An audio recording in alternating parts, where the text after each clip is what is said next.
Chapter 13. The Marriage of Samba. Duryodhana, the son of Dhritarashtra, had a marriageable daughter by the name of Lakshmana. She was a very highly qualified girl of the Kuru dynasty, and many princes wanted to marry her. In such cases, the Swayamvara ceremony is held so that the girl may select her husband according to her own choice. In Lakshmana's Swayamvara assembly, when the girl was to select her husband, Samba appeared. He was a son of Krishna's by Jambavati, one of the chief wives of Lord Krishna. This son, Samba, is so named because he was a very bad child, and he always lived close to his mother. The name Samba indicates a son who is very much his mother's pet. Amba means mother, and Sa means with. So this special name was given to him because he always remained with his mother. He was also known as Jambavati Sutta for the same reason. As previously explained, all the sons of Krishna were as qualified as their great father, Lord Krishna.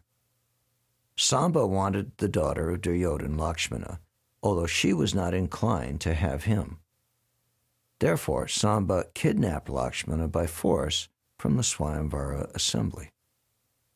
Because Samba took Lakshmana away from the assembly by force, all the members of the Kuru dynasty, namely Dhritarashtra, Bhishma, Vidura, Ujjahan, and Arjuna, thought it an insult to their family tradition that the boy, Samba, could possibly have kidnapped their daughter.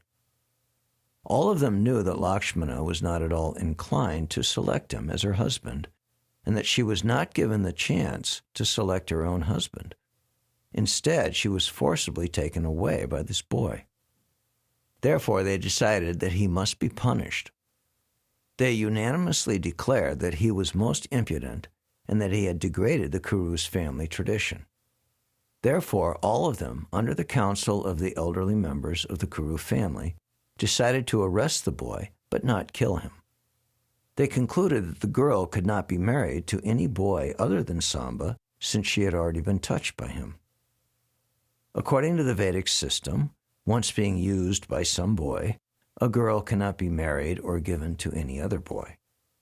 Nor would anyone agree to marry a girl who had already thus associated with another boy.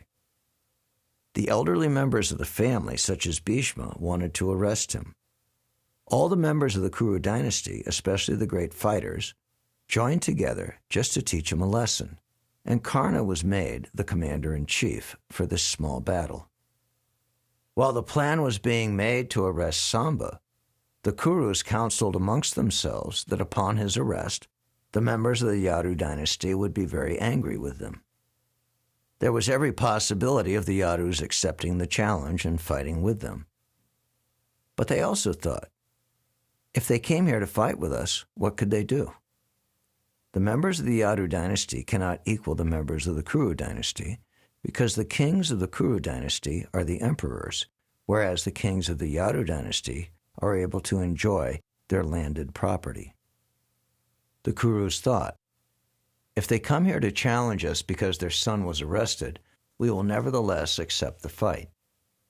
All of us will teach them a lesson, so that automatically they will become subdued under pressure, as the senses are subdued by the mystic yoga process, pranayama. In the mechanical system of mystic yoga, the airs within the body are controlled, and the senses are subdued and checked from being engaged in anything other than meditation upon Lord Vishnu. After consultation and after receiving permission from the elderly members of the Kuru dynasty, such as Bhishma and Dhritarashtra, 6 great warriors, Karna, Shala, Bharishrava, Yagnaketu, and Duryodhana, the father of the girl, all Maharatis and guided by the great fighter, Bhishmadev, attempted to arrest the boy Samba. There are different grades of fighters, including Maharati, Ekarati, and Rati, classified according to their fighting capacity. These Maharatis could fight alone with many thousands of men. All of them combined together to arrest Samba. Samba was also a Maharati, but he was alone and had to fight with 6 other Maharatis. Still, he was not deterred when he saw all the great fighters of the Kuru dynasty coming up behind him to arrest him. Alone, he turned towards them and took his nice bow, posing exactly as a lion stands adamant in the face of other animals. Karna was leading the party, and he challenged Samba. "Why are you fleeing? Just stand, and we shall teach you a lesson." When challenged by another Kshatriya to stand and fight, a Kshatriya cannot go away. He must fight. Therefore, as soon as Samba accepted the challenge and stood alone before them, he was overpowered by showers of arrows thrown by all the great warriors. As a lion is never afraid of being chased by many wolves and jackals, similarly, Samba, the glorious son of the Yadu dynasty, endowed with inconceivable potencies as the son of Lord Krishna, became very angry at the warriors of the Kuru dynasty for improperly using arrows against him. He fought them with great talent. First of all, he struck each of the 6 charioteers with 6 separate arrows. Another 4 arrows he used to kill the charioteers' horses, 4 on each chariot. 1 arrow was used to kill the driver, and 1 arrow was used for Karna as well as the other celebrated fighters. While Samba was so diligently fighting alone with the 6 great warriors, they all appreciated the inconceivable potency of the boy. Even in the midst of fighting, they admitted frankly that this boy Samba was wonderful. But the fighting was conducted in the Kshatriya spirit, so altogether, although it was improper, they obliged Samba to get down from his chariot, now broken to pieces. Of the 6 warriors, 4 took care to kill Samba's 4 horses, and one of them managed to cut the string of Samba's bow so that he could no longer fight with them. In this way, with great difficulty and after a severe fight, Samba was left bereft of his chariot, and they were able to arrest him. Thus the warriors of the Kuru dynasty accepted their great victory and took their daughter Lakshmana away from him. Thereafter they entered the city of Hastinapur in great triumph. The great sage Narada immediately carried the news to the Yadu dynasty that Samba was arrested and told them the whole story. The members of the Yadu dynasty became very angry at Samba's being arrested, and improperly so by 6 warriors. Now, with the permission of the head of the Yadu dynasty's king, Ugrasen, they prepared to attack the capital city of the Kuru dynasty. Although Lord Balaram knew very well that by slight provocation people are prepared to fight with one another in the age of Kali, he did not like the idea that the 2 great dynasties, the Kuru dynasty and the Yadu dynasty, would fight amongst themselves, even though they were influenced by Kali Yuga. Instead of fighting with them, he wisely thought, let me go there and see the situation, and let me try to see if the fight can be settled by mutual understanding. Balaram's idea was that if the Kuru dynasty could be induced to release Samba along with his wife Lakshmana, then the fight could be avoided. He therefore immediately arranged for a nice chariot to go to Hastinapur, accompanied by learned priests and Brahmins, as well as by some of the elderly members of the Yadu dynasty. He was confident that the members of the Kuru dynasty would agree to this marriage and avoid fighting amongst themselves. As Lord Balaram proceeded towards Hastinapur in his chariot, accompanied by the learned Brahmins and the elderly members of the Yadu dynasty, he looked like the moon shining in the clear sky amongst the glittering stars. When Lord Balaram reached the precincts of the city of Hastinapur, he did not enter, but stationed himself in the camp outside the city in a small garden house. Then he asked Uddhava to see the leaders of the Kuru dynasty and inquire from them whether they wanted to fight with the Yadu dynasty or to make a settlement. Uddhava went to see the leaders of the Kuru dynasty, and he met all the important members, including Bhishmadev, Dhritarashtra, Dronacharya, Bali, Duryodhan, and Balika. After offering them due respects, he informed them that Lord Balaram had already arrived at the garden, outside the city door. The leaders of the Kuru dynasty, especially Dhritarashtra and Duryodhan, were very joyful because they knew very well that Lord Balaram was a great well-wisher of their family. There were no bounds to their joy on hearing the news, and so immediately they welcomed Uddhava. In order to properly receive Lord Balaram, they all took auspicious paraphernalia for his reception in their hands and went to see him outside the city door. According to their respective positions, they welcomed Lord Balaram by giving him in charity nice cows and arga, an assortment of articles such as artik water, sweet preparations of honey, butter, etc., and flowers and garlands scented with pulp.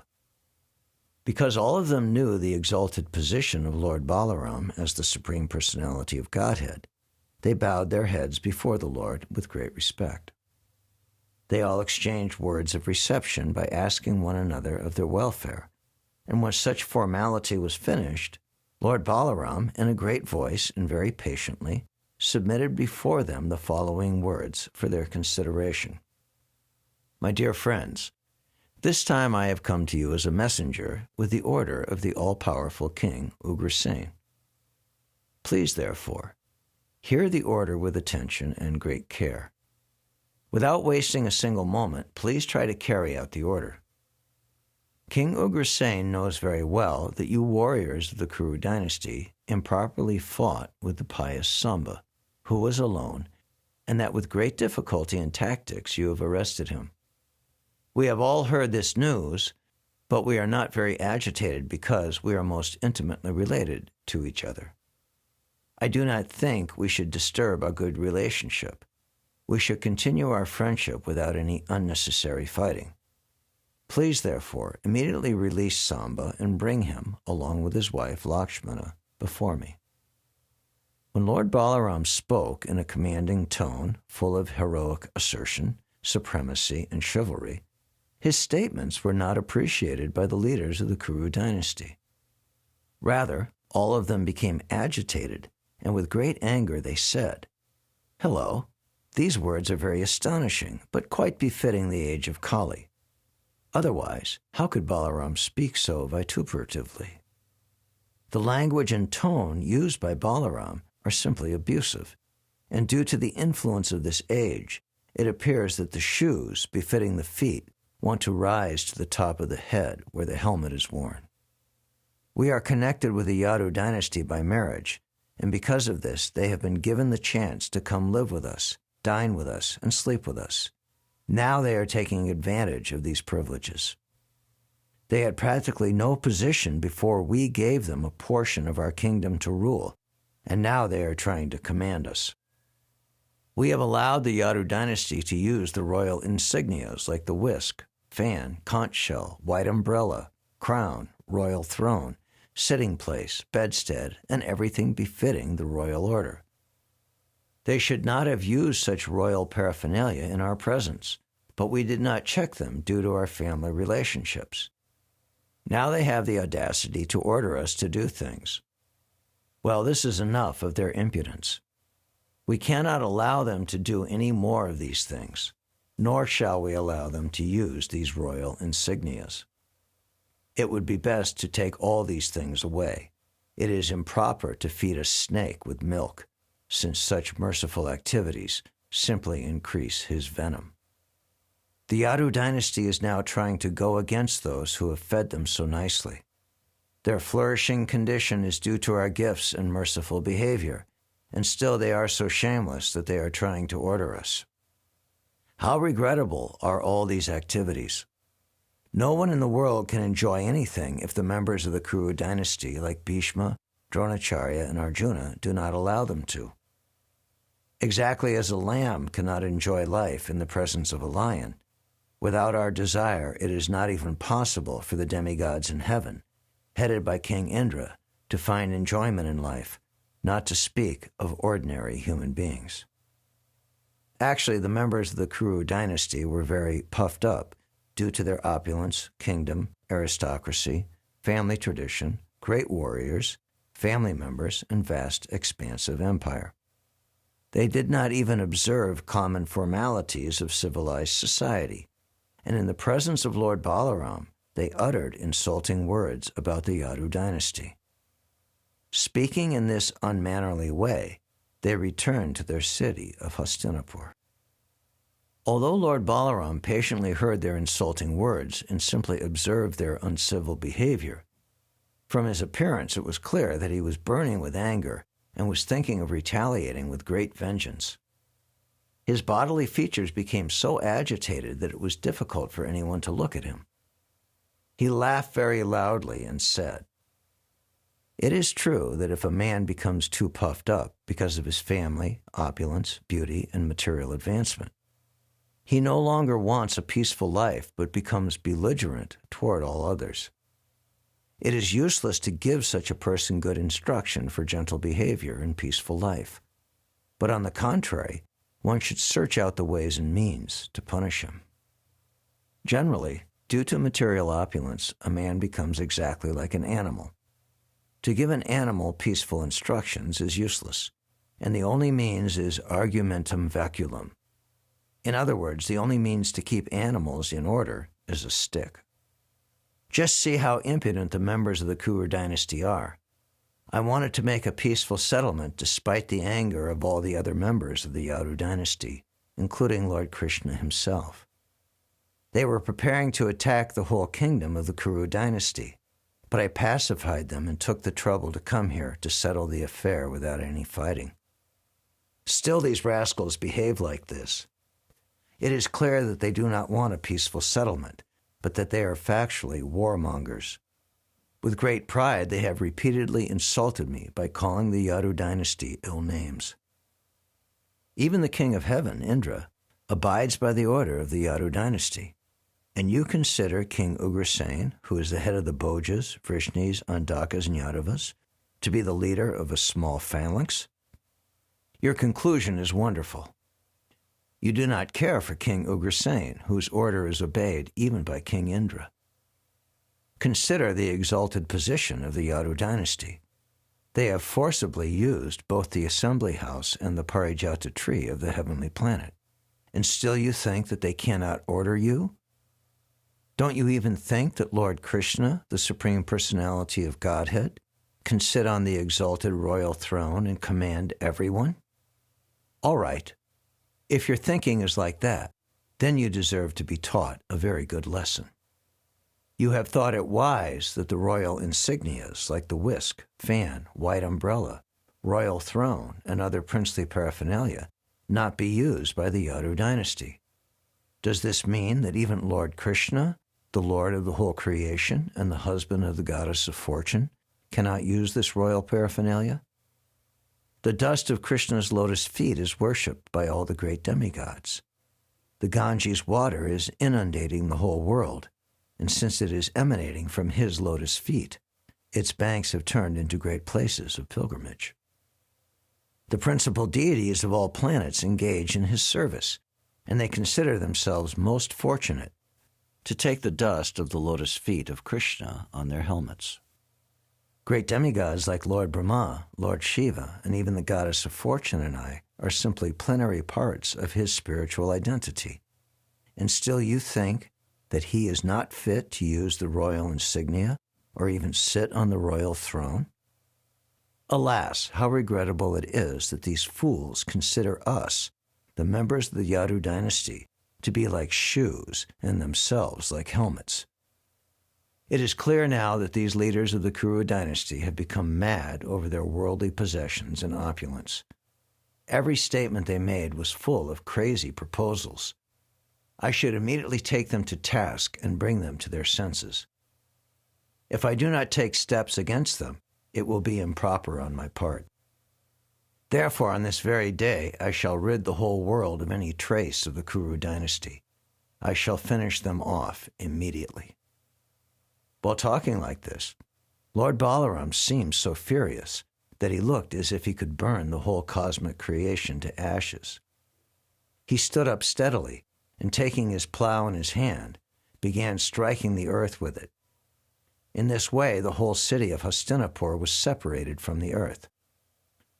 Lord Balaram then began to drag the city toward the flowing water of the river Ganges. Because of this, there was a great tremor throughout Hastinapur, as if there had been an earthquake, and it seemed that the whole city would be dismantled. When all the members of the Kuru dynasty saw that their city was about to fall into the water of the Ganges, and when they heard their citizens howling in great anxiety, they immediately came to their senses and understood what was happening. Thus, without waiting another second, they brought forward their daughter Lakshmana. They also brought Samba, who had forcibly tried to take her away, keeping him in the forefront with Lakshmana at his back.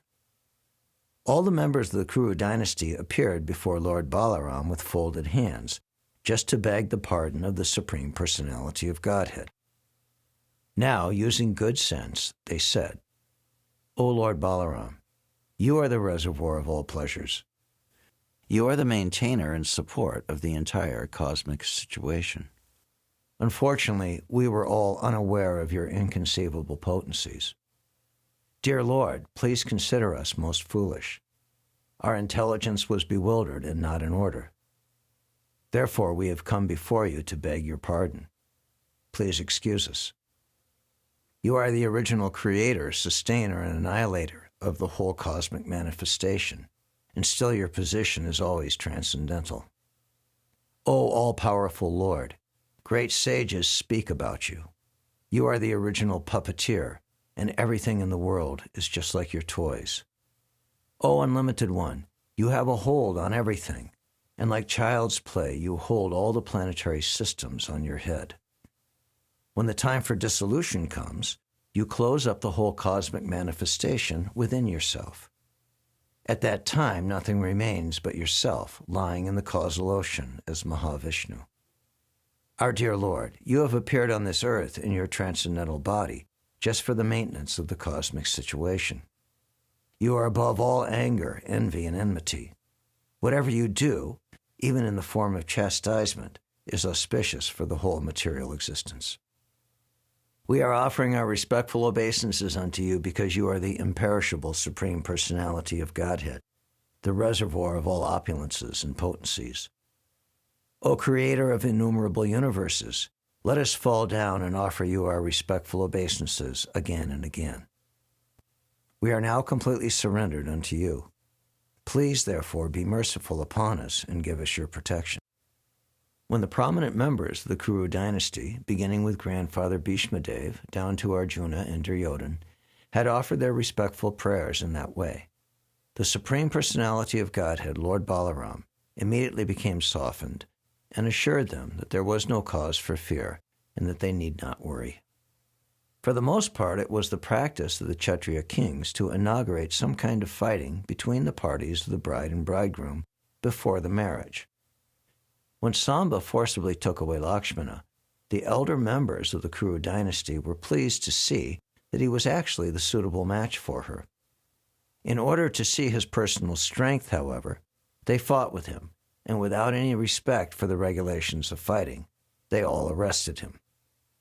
When the Yadu dynasty decided to release Samba from the confinement of the Kurus, Lord Balaram came personally to settle the matter, and as a powerful Kshatriya, he ordered them to free Samba immediately. The Kauravas became superficially insulted by this order, so they challenged Lord Balaram's power. They simply wanted to see him exhibit his inconceivable strength. Thus, with great pleasure, they handed over their daughter to Samba, and the whole matter was settled. Duryodhan, being affectionate towards his daughter Lakshmana, had her married to Samba in great pomp. For her dowry, he first gave 1,200 elephants, each of which were at least 60 years old. Then he gave 10,000 nice horses, 6,000 chariots, which were dazzling just like the sunshine, and 1,000 maidservants who were decorated with golden ornaments. Lord Balaram, the most prominent member of the Yadu dynasty, acted as guardian of the bridegroom Samba, and very pleasingly accepted the dowry. Balaram was very satisfied after his great reception from the side of the Kurus, and accompanied by the newly married couple, he started towards his capital city of Dwarka. Lord Balaram triumphantly reached Dwarka, where he met with many citizens who were all his devotees and friends. When they all assembled, Lord Balaram narrated the whole story of the marriage, and they were astonished to hear how Balaram had made the city of Hastinapur tremble. It is confirmed by Shukadev Goswami that the site of Hastinapur is now known as New Delhi, and the river flowing through the city is called the Jamuna, although in those days it was known as the Ganges. From authorities like Jiva Goswami, it is also confirmed that the Ganges and Jamuna are the same river flowing in different courses. The part of the Ganges which flows through Hastinapur to the area of Vrindavan is called the Jamuna because it is sanctified by the transcendental pastimes of Lord Krishna. The part of Hastinapur which slopes toward the Jamuna becomes inundated during the rainy season and reminds everyone of Lord Balaram's threatening to cast the city into the Ganges. Thus ends the Bhaktivedanta purport of the second volume, 13th chapter of Krishna, the Marriage of Samba.